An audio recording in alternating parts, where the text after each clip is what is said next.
some of what I'm about to show you, you can't even work out with, but I would never give these up. These are the most underrated pieces of equipment in my home gym. Let's go.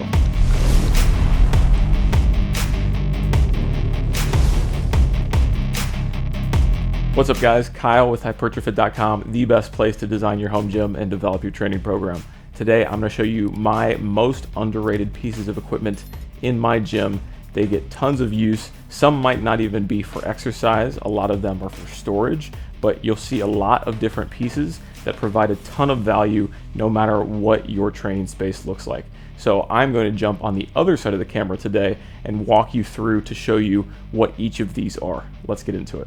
We are going to kick things off talking about wall storage. This, we are looking at the wall control wall on this side.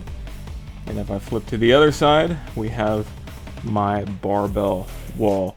Wall control, barbell storage on the wall.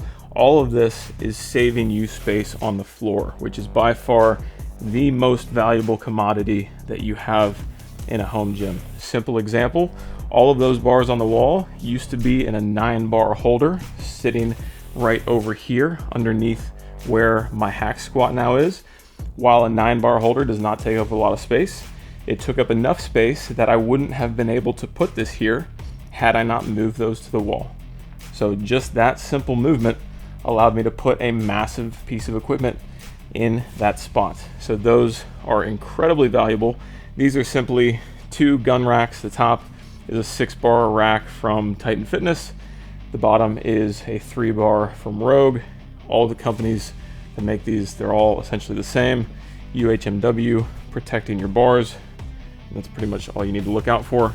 On this side, the wall control, these panels are metal.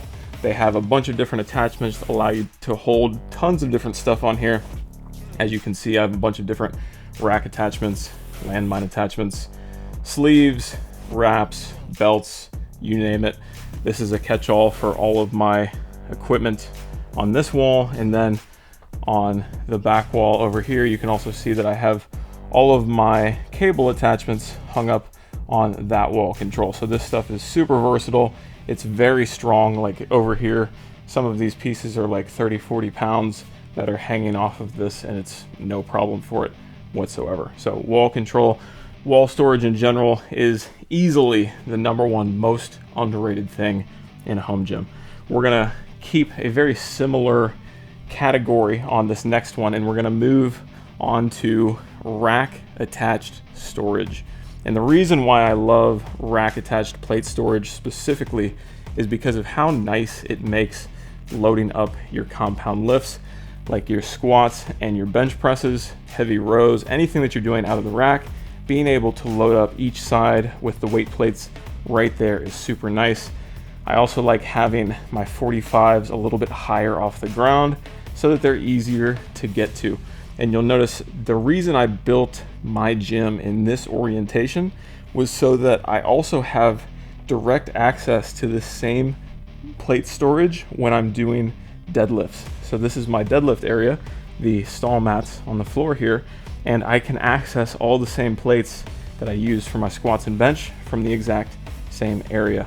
My previous home gym was a much smaller space. I only had a 4-post rack, and I had a single weight tree that was on one side of the rack because of the space limitations, and that was just a pain to have to go from one side to the other to load everything up. I know it's a first world problem, but the fact that I don't have to do that anymore is incredibly nice. So I'm very much appreciative of any storage solution that saves you time and saves you space.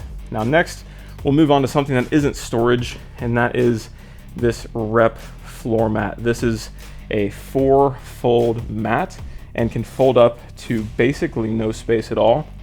This has been a godsend. I do way too little mobility work and core work, and without this I would probably do 0. This thing is incredibly lightweight, it's very comfortable, it's awesome to do stretching on, whether that's warm up, cool down, ab work, any sort of floor work. If you have space to put this, I highly, highly recommend it. It's so easy to move around.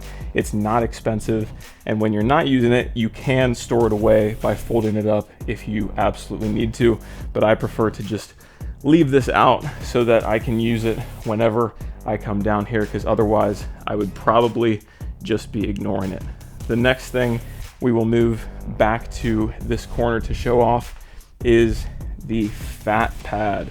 Now this can go for any company. I have the Titan Hefty pad. The originator was the Donnie Thompson fat pad, which you can get through Rogue. These are extra super wide flat benches. So this one in particular is 15 inches in width. I believe the Donnie Thompson is 14.5, whereas your standard bench is 12 inches. So this is not a competition spec bench, but it is incredibly nice to press off of. And as a non-competitive lifter, I don't care about that. I'm just out here for the best experience. And in my opinion, especially for the price, the Titan Hefty pad is as good as it gets. And I have this connected on the frame of an old Frey Fitness bench, so that isn't Titan's frame, but they're all kind of essentially the same there. And I do want to make a quick aside here that this isn't underrated equipment necessarily, but Titan Fitness as a brand, I would say, is actually very underrated. And trust me, they're not paying me to say this or giving me any free stuff to say any of this. This is just my genuine opinion after owning their stuff for 6 years now. I can say without a doubt that I have more Titan pieces in this gym than any other piece of equipment. The power rack in front of you, the X3, is what I've built this gym around. Everything on this, except for the spotter arms hanging off to the side here and the pull-up bars on front from Prime, are Titan. And I couldn't be happier with this rack. The only thing that you could say against this X3 rack and Titan racks in general is that they don't have integrated cables. So if you wanted something like the rep offerings, whether the Aries or Athena or the Rogue functional trainer, you can't do that with the Titan stuff because they don't build the in-rack systems. But if you're just looking for a solid power rack, or really most of their equipment is solid. Like over here, I have the Poseidon bar that they sent me after the whole J-hook fiasco last year, which wink wink nudge nudge, I actually have some prototypes on the rack that I can't talk about, but this Poseidon bar is freaking sweet. I absolutely love this thing. I've also had their safety squat bar for 5-6 years now, and then the selectorized leg curl, leg extension over here is just such a premium sweet piece of equipment. I know I'm just glazing Titan right now, and that wasn't the intent of this video, but most of their stuff is so good, especially at what they're putting out new now. So if you've heard otherwise, take it from me that they honestly make really solid stuff. That's not to say they don't have budget stuff that isn't worth your time. I've definitely had a few things like the landmine linebacker pad from them that I do not like, but for the most part, you're getting what you pay for, and especially with the newer stuff they're putting out, it's pretty freaking solid. So I do just want to say that really quick about Titan in general. And then the final thing that we will talk about is the Humble treadmill. Yes, I think this is a very underrated piece of equipment. Nobody talks about a treadmill because it's a treadmill. This is the main piece of cardio that I use. This one in particular is the Bowflex T9. I've had this since last summer, and it is a great piece of equipment. I only ever use treadmills in manual mode, so I can't speak to any sort of built-in workouts or functionality beyond that, but this thing does 12 miles an hour, 15% incline. It's also got some built-in fans on the dashboard here, and no big fancy screen. We've actually got some real buttons that you can click on to be able to adjust your speeds, and also adjust them on the dials on the sides here, which I really appreciate. It also syncs to my Apple Watch or a Galaxy Watch, depending on what you have access to. And yeah, this is my main form of cardio in the winter. Also in the summer, I do a lot of walking, incline walking, some sprint work, occasional runs, but it does the job incredibly well. And it's always been my favorite type of cardio. So I love a good treadmill. So that is a recap of all of my most underrated pieces in this gym. I would love to know what you guys think.